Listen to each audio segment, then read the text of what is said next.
Good day, everybody. Today's video is going to be me going through the strange situation and cultural variation bullet point, which is the fourth bullet point of attachment. It's a bit of a biggie. There's a lot to this, and I've realised I've got my computer around the wrong way. So, whoops. So let's make a start. So there is a lot to this. It really should be 2 bullet points. We're going to first look at the strange situation, a procedure that you need to know step by step. And then we're also going to look at Van Ijzendoorn's cultural variations as well. So I've rejigged this a little bit. This slide does actually have quite a lot of voice notes on it as well, so you should have access to these slides and you should be able to view those or hear those voice notes.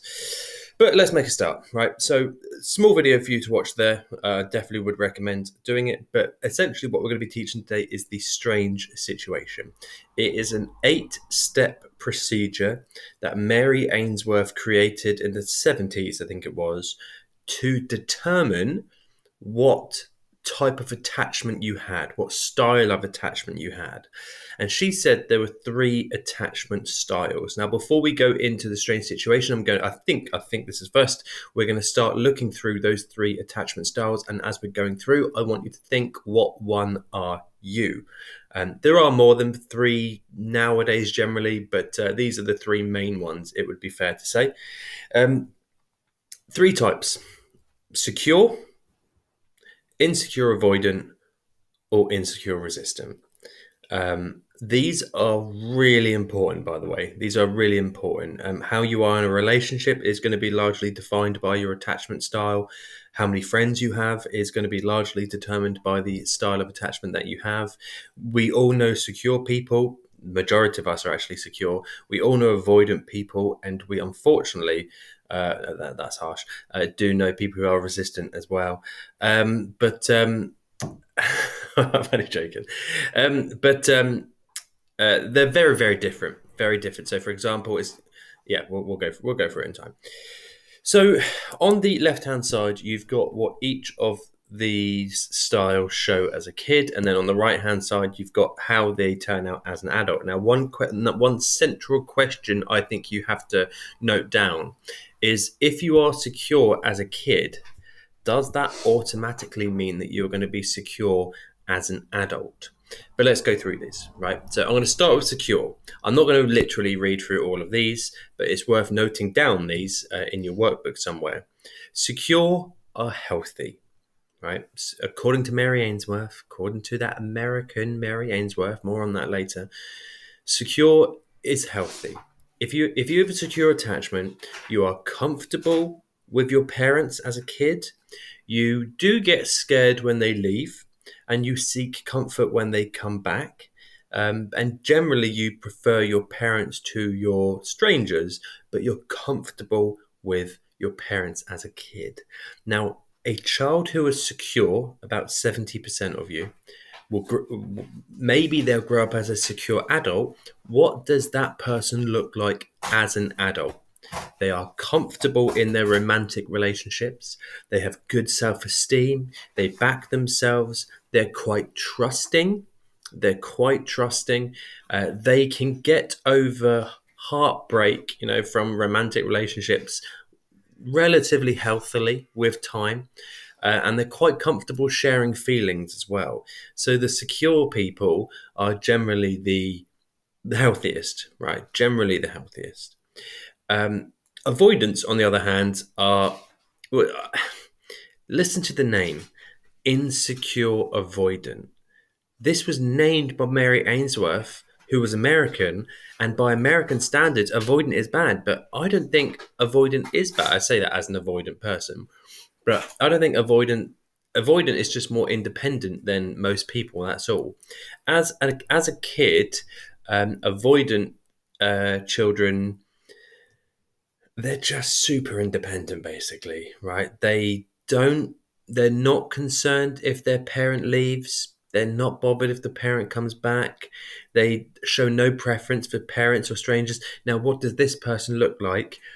Avoidant individuals generally are quite emotionally distant. They don't like people getting too close to them. They feel uncomfortable, sacrificing part of who they are in a romantic relationship, for example. They're unable or unwilling to share thoughts and feelings with others. There's a variation to that, definitely. Some are worse than others. But basically, what psychologists call avoidant, I think we all call independent. But Mary Ainsworth said this was a bad thing, despite the fact it's not really a bad thing in some cultures.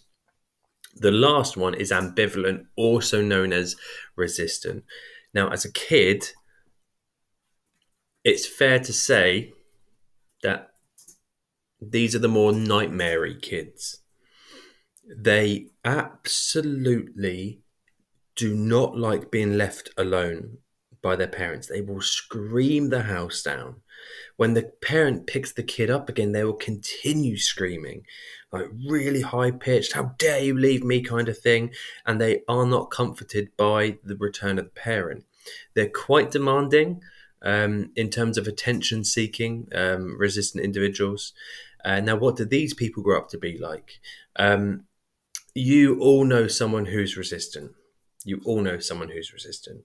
There are a lot of resistant people around, some way worse than others.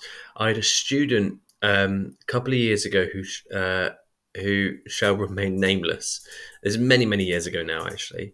And she was talking at the front of a class to her table, and she was telling the class how her boyfriend and her, that she had only been with for about a week, they basically said that they loved each other on the second day of knowing each other, and that it was, it was forever, and he was perfect, and all the students who weren't really asking her questions, she was just telling her friends this. We're just like, oh, okay, brilliant. Fast forward about 2 weeks, same student came in and was hating the boyfriend. They'd broken up.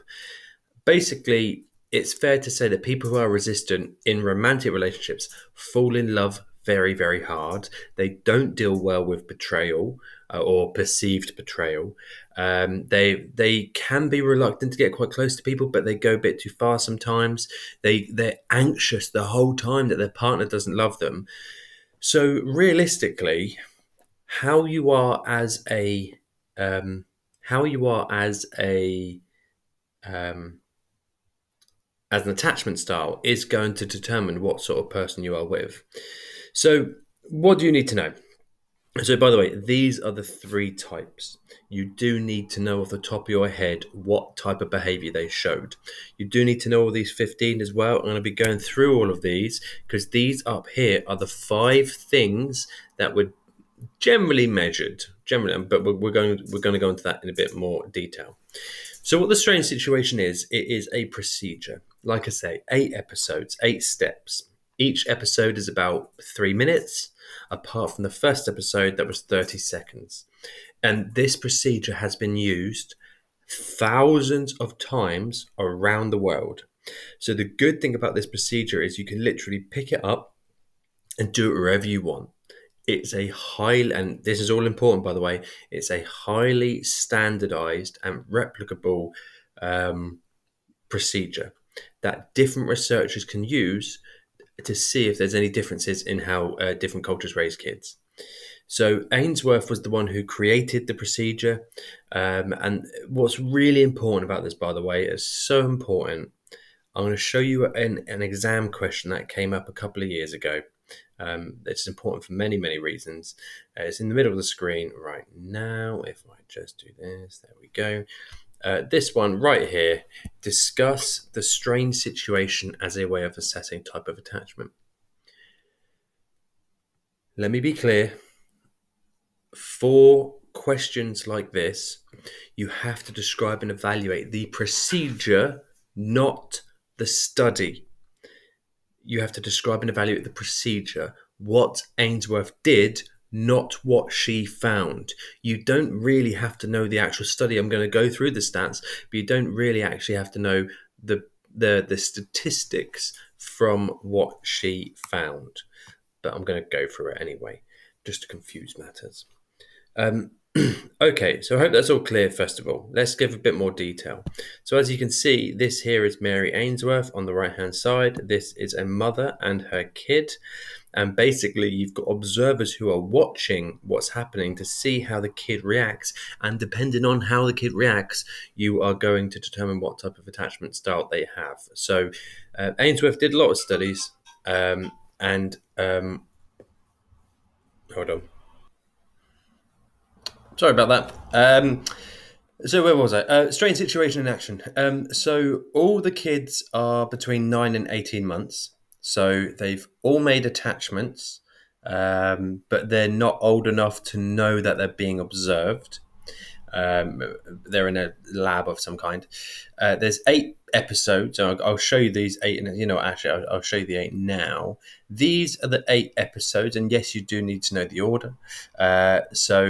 Mother, baby, and experimenter all in one room, but that only lasts 30 seconds. So basically, you get the baby relaxed.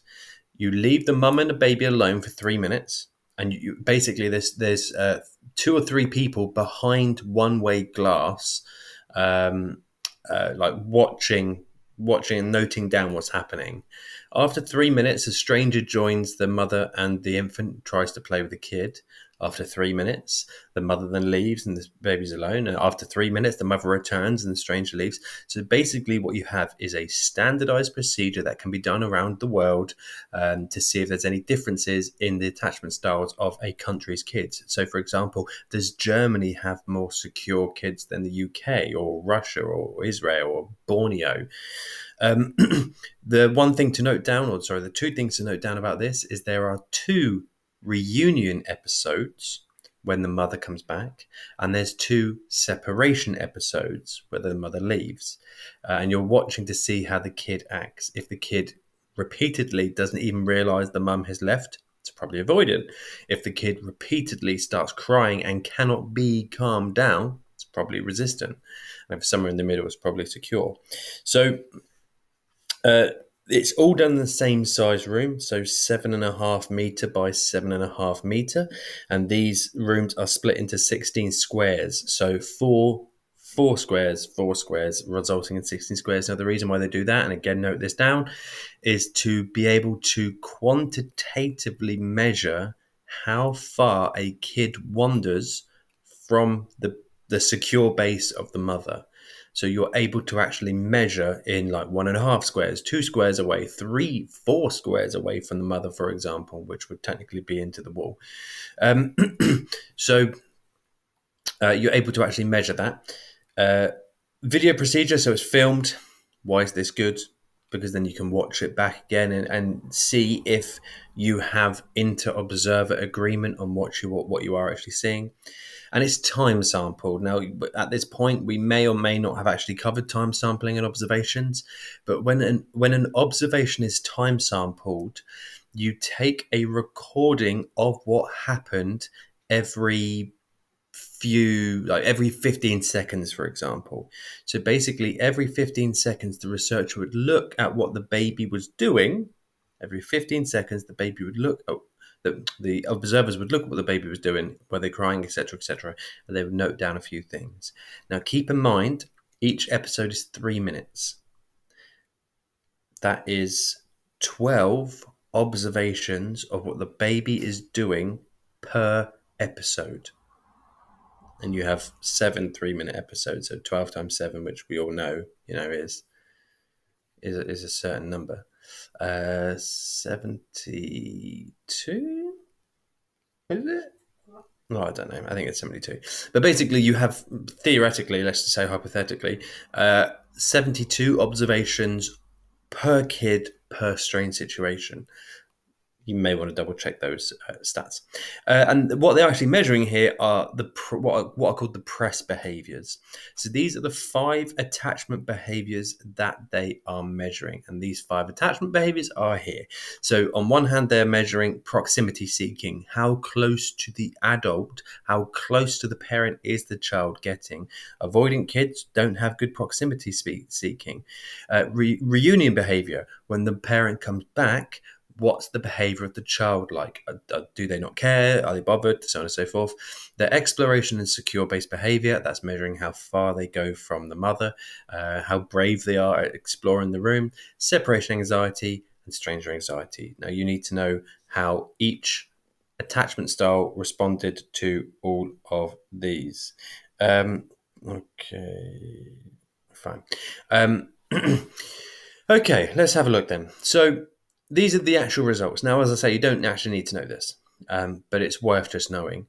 Of Ainsworth's studies, 70% of them were secure, 15 were avoidant, and 15 were resistant, showing that majority of people were actually securely attached. Blah, blah, blah. Yes, not really bothered about this. So let's go through secure and a bit behavior. This is what a secure kid will look like. So according to Ainsworth, secure attachments are associated with sensitive responsiveness. Now, I've talked about this in a few videos so far. Sensitive responsiveness is the parent's ability to be able to actually understand what the kid is going through and to provide the right kind of care for them. And this is on like a deeper kind of level than just looking at them and knowing. So a secure kid will show toys to the caregiver, will seek proximity. They calm down very quickly upon reunion, and like psychotically so, I think. Like they're crying, bawling their eyes out. Parent picks them up, they stop crying immediately. It's so weird to watch. Infants play happily when the caregiver is present, so they can go off, they can explore, but they become incredibly distressed when the parent leaves. But the infant is avoidant of the stranger when left alone with the stranger, but is okay when the caregiver's there. Otherwise, you wouldn't ever make any friends. So there's a good balance there. On the other hand, you've got avoidant behaviors. So again, insecure avoidant attachment is associated with unresponsive primary care. So your parents do not respond to your needs. And that is thought to come from avoidant. Now, some of you may identify yourself as avoidant. Maybe you disagree with this. Maybe you don't. But Germans, it's in their culture to raise independent kids. So they do not respond to kids that often. And we're going to look later on at how actually that tends to lead to Germany having a higher rate of avoidant kids. Please note, as it says here, and this is the classic mistake, avoidants do have stranger and separation anxiety, but they don't have a lot of it. They have low levels of it. So do not say that avoidants have no stranger anxiety or no separation anxiety, because it's just not true. It's just not true. So avoidant kids are indifferent towards their caregiver, and to be honest, the caregiver doesn't really affect the infant at all. If you asked your parents what you were like on the first day of school, if you ran in on the first day of school to the playground and you didn't look back, you're probably avoidant, and you're probably going to grow up quite independent, quite emotionally broken. The infant is unresponsive when the caregiver returns, so the kid doesn't even look like it's actually noticed the parent has left. The kid just looks, mum walks in like, oh, all right, didn't even know you left. So there's an absence or low reunion behaviours. The infant freely explores, though. Absolutely no issue with the kid wandering around. These score the highest amount of exploration, avoidant kids. And they're unconcerned. We've already kind of done that. Pretty simple. Pretty self-explanatory. On the flip side, resistant is when your parent's inconsistent. It's quite easy to remember that. Resistant is from inconsistent. So if your parents, love you one minute, you're showering you with, I don't know, breast milk and, showering you, sorry, just candy just spatting everywhere. Not showering you breast milk, but yeah, I meant like, as in like treating you, as in, sorry. As in dealing with your needs one minute, and then the next they're just full on ignoring you. That is inconsistent, and that's actually going to lead to you being resistant. So you kind of want consistency with care. If not, it's gonna lead you to resistant. So, what does a resistant kid look like? They're upset, tearful, unwilling to explore, even when the caregiver's present. Um, I hope you don't mind me actually. Don't mind me saying this actually about that kid who at Sunny's party wouldn't leave her mum's side. We had a Candy's nephew had a party here last year and invited loads of kids, and most of the kids were exploring, running around, like shooting each other with water pistols, so on and so forth, throwing water balloons. And there was this one kid who was ginger. I don't think it had anything to do with it, but she would not leave her mum's side at all. She, like, even though she knew all the kids that were running around, she did not want to leave her mum's side, and that's indicative of someone who has a resistant attachment. So high proximity seeking, low secure based behavior. They don't want to explore away from their parents. On the caregiver's return, the infant shows a mixed reaction of clinginess and resistance. Sorry, I'm still thinking about you spitting your tea everywhere. And then they push them away. And so, resistant kids can be quite difficult, quite demanding, quite attention-seeking. But it is primarily caused by an inconsistent primary care. Okay, right. So I'm hoping you should be able to. I'm hoping you should be able to answer all these questions here. There's 8 stages, 2 separations. What was it, 70% secure? The aim of the study, I guess, is to create a standardized procedure that accurately measures the attachment style of kids aged between 9 and 18. Okay, some evaluations, because like I said, there's a lot we need to go through. Some good strengths. This idea about parental sensitivity being a key factor is heavily backed up elsewhere. So this idea about if the parent responds accurately to the kid's need, you're going to have a secure attachment. Like I said to you in the last video, if you break up in a relationship and you want a hug and someone offers you a pizza, they are not responding accurately to your needs, and therefore it's going to affect your attachment with them. It is a standardized procedure, and that's really good. Why is that good? Well, it can be used elsewhere. And let me phrase this, useful to write this down. If the procedure is standardized and it's used across many countries, that then means that the differences in the attachment styles are down to the culture, not the procedure. That would be a useful thing to note down, because that would be your elaboration on this point. It is a good assessment about what. So, firstly, does it actually measure attachment accurately? That's the first question you need to ask. Does it actually measure attachment accurately? It actually does measure attachment with high validity. What it doesn't do is it doesn't predict any change. Let me just ask you a question. Imagine if you were secure in a romantic relationship and you loved your partner and they loved you until they cheated on you and it broke you, basically. Do you think you're going to stay in the same attachment style? Surely you're either going to be more avoidant, keeping more emotional distance to your next partner, or maybe you're going to think, maybe they cheated on me because I didn't love them enough, so I'm going to shower them with love and breast milk and so on and so forth. And that's resistant. So it doesn't actually it doesn't have any predictive validity, basically. Weaknesses, on the other hand, it doesn't explain. Well, firstly, where's the father in all of this, by the way? Why is it just the infant and the mother? Maybe the kid has got a better attachment with the father. And we're going, oh, it's avoidant. No, it's just got better attachments elsewhere. So it doesn't explain how relationships change, doesn't use the mother. It's low in ecological validity, and that's probably the easiest one, to be honest. The kid's in a strange situation, because that's the name of that. It doesn't matter. But Brofenbrenner, which is a very German name, Brofenbrenner found that attachment behaviors are stronger in the lab because of the unknown environment. So realistically, if you're going to more accurately measure attachment, you're going to have to do it in people's homes.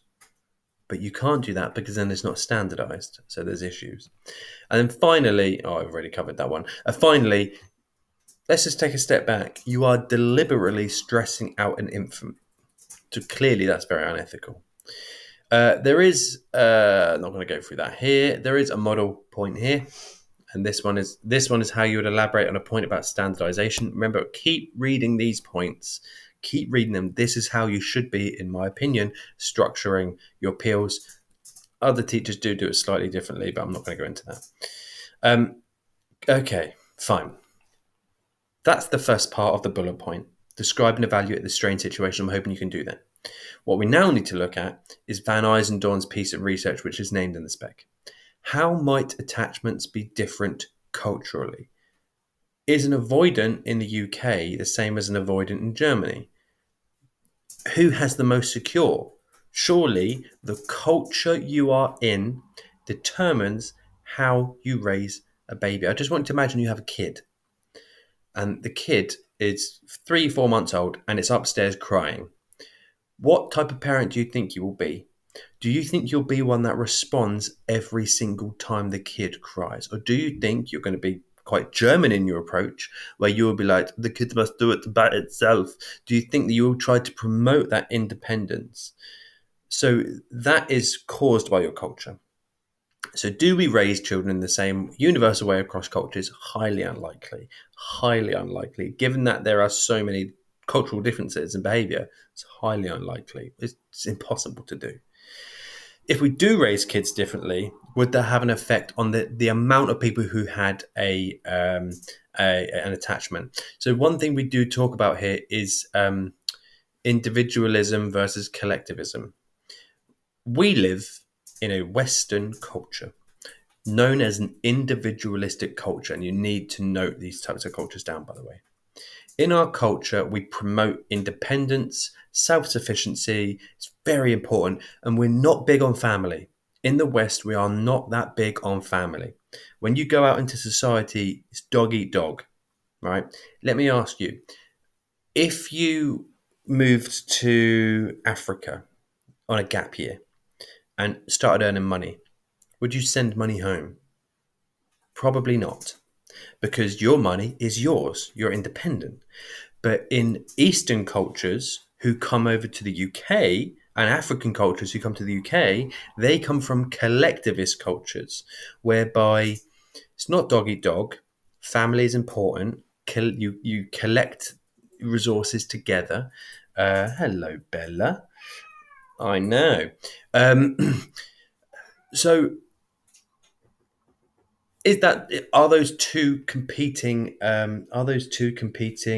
ideologies and societies going to raise people in a different way? So Van Ijzendoorn wanted to look at this. Now, this is a key piece of research you do need to know. It's named in the spec, so you need to know some key stats here. Annoyingly, I don't have any key stats to hand, but I'll tell you what I'm going to do. I'm going to go here. I'm going to go here. On my key research sheet, hopefully you have access to this. Yes, on my key research sheet, down the bottom is a list of all the findings that he found. So just to be clear, Van Ijzendoorn did not do any pieces of research himself. This is a meta-analysis.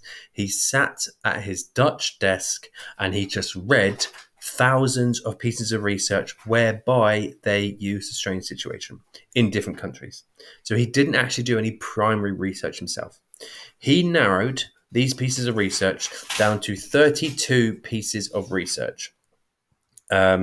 And you've got all the stats here. You do not need to know all of these stats, but you do need to know the headline figures, and I'm going to go through the headline figures. Firstly, he looked at 32 pieces of research, 32 separate pieces of research, again, that were not done by Van Ijzendoorn, 18 of which were done in America.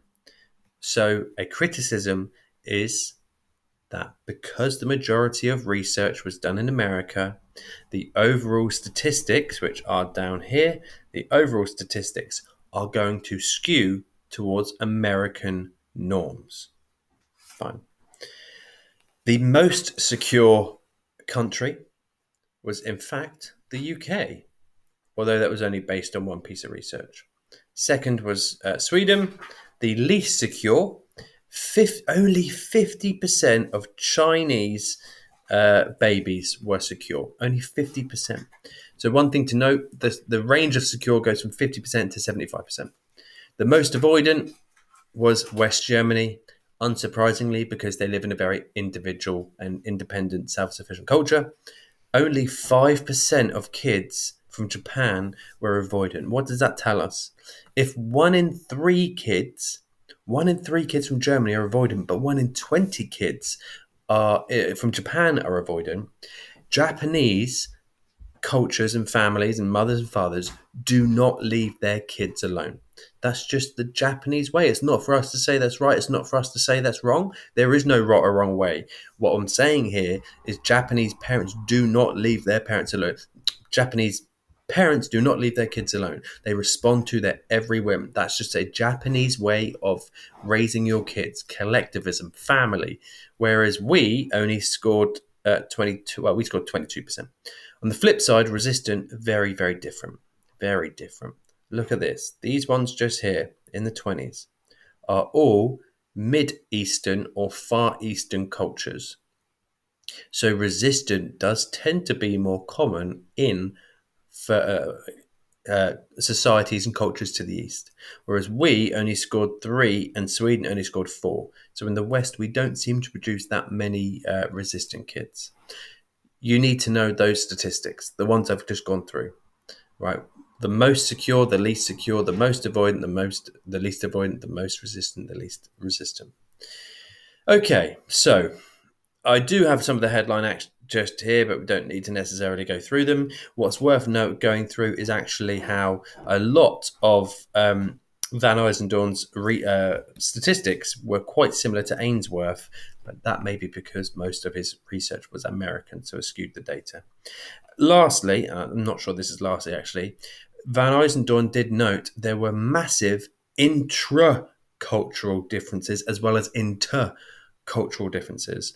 So the differences, and this is a good quote to use, the differences within the cultures were as great as the differences between the cultures. So for example, we live mostly down the south of England. We are different in raising our kids to the north of England, for example, which are north of England is much more friendlier than we are down south. So those differences are as big as southern England compared to eastern China. So there's massive differences, essentially. Some statistics there, some voice notes should you need them. There's a good visual aid. A couple of points there, very cute baby. Yeah, that's pretty much all the same. So a couple of important points I think I want to point out about Van Ijzendoorn now. Now again, Van Ijzendoorn is named. So you may be asked to describe and evaluate Van Ijzendoorn. Or you may be asked to describe and evaluate research into cultural differences. And you can use Van Ijzendoorn, but you maybe want a couple of other pieces of research. I'm not necessarily going to go through these ones, but I do want to point out this point down the bottom, which is a really, really good point. The researchers of Van Ijzendoorn could be using an imposed ethic. What this is when we take something from our culture that we think is good, and then we use that to compare other cultures to, where it may not mean anything. So the example here, we think in the West, a secure relationship is good. It's literally in the name, isn't it? Secure. We are taking that Western idea of a secure attachment and then going over to China and being like, no, they don't have that many secure attachments. Aren't we better? But actually, secure attachment to the Chinese may be a bad thing. Secure attachment to Germans may be a bad thing. So you have to be able to go to a culture and study it within the context of itself. You cannot bring good ideas from your culture and apply them onto another culture. And a good example of this is if you go to Greece, if you go to Spain, if you go to Cyprus, the proprietor of a restaurant will wait outside the restaurant and try to goad you into the restaurant. Whenever I go to these places, I always have an imposed ethic about it, and I say they can't do that. They can't stand outside the restaurant. That wouldn't happen in England. So what? So what? That's an imposed ethic. It's a erroneous way of thinking. So it's a really, really good point here. A couple of other ones here as well. This one, I quite like this point just here. So these differences between German and Chinese could be down to socioeconomic status, i.e. the wealth and affluence of the parents, rather than how the kid is brought up. So sociologists might argue that, and that it's all like interlinked, etc., etc. But and lastly, I promise. Yeah, I promise. Where's South America? Where's the African pieces of research? Because I'd love to see that. By the way, I'd love to see how African tribes people bring up their kid compared to British kids. I'd love to see the difference. Where's the oceanic ones, for example? Australasia, New Zealand, Fiji, for example. So it's not there. So you cannot say Van Ijzendoorn is all-encompassing around the world. There is a good point here of the point I've just talked about. Very, very useful to have a look. Worth it. But that is it. I said it was lastly. That was a lie, wasn't it? That was a lie. Piece of advice. Do not just know Van Ijzendoorn when it comes to cultural variations. It is worth knowing Takahashi's 1990 piece of research for so many reasons, by the way. Because Takahashi's piece of research, they didn't find any Japanese kids who were avoidant. In the whole sample, not a single kid was Japanese. And in fact, 90% of the cases of the procedures had to have the child alone stage taken out because the kid got too stressed. There are so many resistant and secure resistant kids in Japan because of the way that Japanese mothers and fathers bring up their kids. Again, not saying that's right, not saying that's wrong. There is no correct way to bring up kids. And that's it, really. Right? Couple of simple questions just here, really, nothing much. It's a long bullet point, this. You need to be able to know Ainsworth, the procedure, and you need to know cultural variations for attachments, and that includes Van Ijzendoorn, but also know about Takahashi as well. Peace out.